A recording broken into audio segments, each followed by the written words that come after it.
Hey everybody, I don't know if you saw this earlier today, but something worth celebrating as Vice President Kamala Harris cast a tie-breaking vote today as the Inflation Reduction Act passed the Senate. A huge win for Democrats and for the Biden. Yeah, sure is a definitely huge win for us as Democrats. But there's just one problem. And the problem is full out that the Small Business Administration issued a special version of the Economic Infrastructure Disaster Loan, EIDL. My company, Zenny62 Media, received one, but then we were told we were eligible for an increase. The SBA literally strung us along for 2 years, nothing. Asking when we were going to reapply, send in our increase request, then we do nothing happens. This went on and on and on. It was not a funny game. And indeed, it felt like a game. Now, I find out there's $40 billion in unreleased funds specifically for this program. Why didn't they park it in that bill, right? And if you say, well, they didn't want to put more money out there because of the inflation, you know what?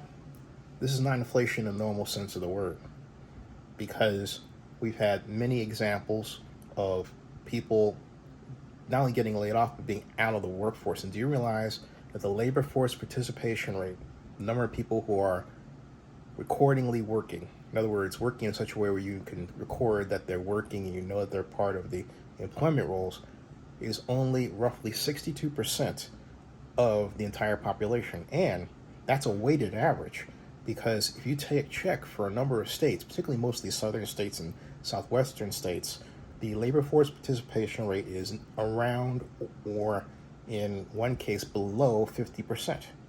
In other words, 1 out of every 2 people in the United States, arguably, isn't participating in the workforce at all. At all. So the snapshot of employment that you and I are presented with only pertains to those people who are in the workforce. So it's kind of a trick. It's a mean one too. All right? We're in trouble, folks. We have to stop using statistics to make one party look good. I'm a Democrat, and the other party look bad. This is our problem. And we need to be about the task of making sure that small businesses get the money they need to recover from the pandemic. All of that money has not been significantly or sufficiently distributed, and it should be. Call your congressperson. Let them know how you feel. Tell them you heard this guy, Zenny Abraham, on Zenny62 YouTube talk about this problem. Remember, subscribe to Zenny62 and bookmark Oakland News Now blog.com. I'm going to go back to eating my delicious Piccadilly dinner here and enjoying this Sunday with me and my mom, who's resting. That's dinner.